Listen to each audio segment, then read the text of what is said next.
You know, I don't recall Jesus ever saying anything about, I have come to give you life and to give it to you eternally.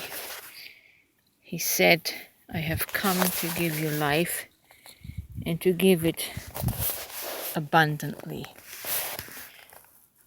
Do you know, have you ever thought about that we did not come into this incarnation, into this life, as dead people? That we have always been living? Were you dead before you heard any message about God? Or was your body alive? You were always alive. There is no death in you. The only thing that worked death in us is the religion of duality, is when we ate of the tree of the knowledge of good and evil, of polarity and contrast, as I mentioned in a previous musing. Polarity, contrast, good and evil is what killed us, what killed our soul knowing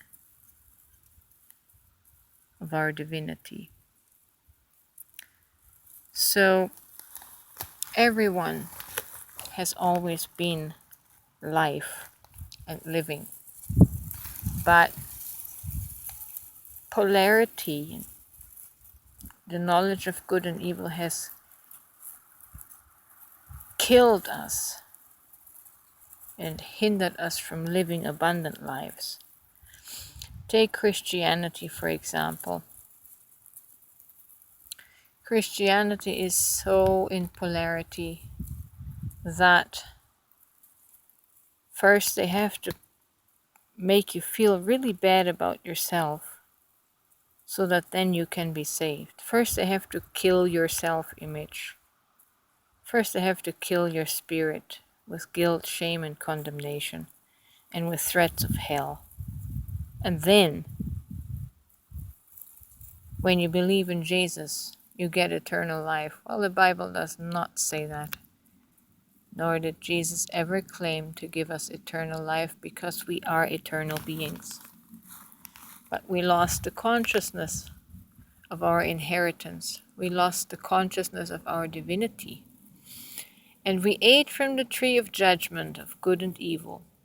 And in judging one another, we have diminished the quality of life for one another and literally killed each other's zest for life. Because God has become a thing apart and separate from us. God has become an object that we are to pursue and worship, or else. It has killed our zest for life. It has killed our spark for abundance. Jesus said if you were to follow his teachings, you too can regain your abundant life. You see, you can't live abundantly when you're not allowed to live, when you're constantly being judged for choices that your soul would make. Take me, for example. My childhood, my teenage dreams. I wanted to race horses, and who knows what I would have done with the horses. God killed my teenage dream, and I know I'm not the only one. God, the dead image of God that our mind has created as something to worship separately from us, has killed our divinity, has killed our creative spark through judgment and condemnation, because we're never good enough. We're unholy, God is holy. We're wicked sinners and God is pure. It's just a shit show. It's just a shit show. You need to kill God. You need to kill that image of God that your mind has created in order to live the abundant life free from judgment and condemnation. Of course, you have to heal your trauma because this shit has been passed on generationally through our parents and ancestors. So you need to heal your trauma of all the shit that condemned you, that shamed you, guilted you, diminished you, told you you were weak, that you don't have life apart from God. Well, you died because you believed the idea that you are apart from God in the first place. The truth is, you are God. You are God. But that part was not written in the books. Actually, the books, all the sacred writings begin with the story already in duality, with the story that says, in the beginning, God created, instead of saying, in the beginning, God manifested as. Such a big difference. And this word creation, because we have this story that God takes a lump of clay and starts making all kinds of cute little figurines. The creation process, the word created, has dropped our consciousness into duality.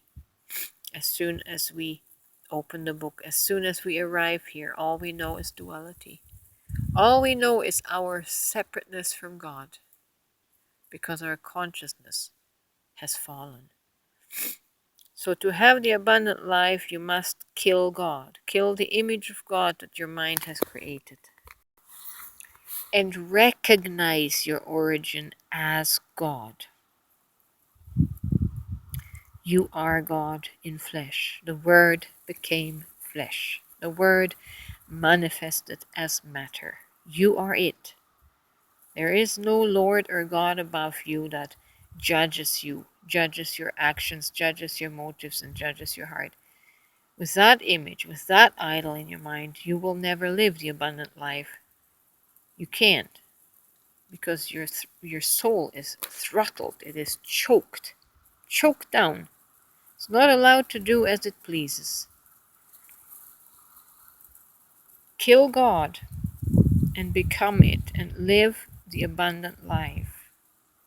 Follow Jesus and live the abundant life. Do as he did and live the abundant life. Actually, do as I am telling you, because Jesus was not able to express it in this way.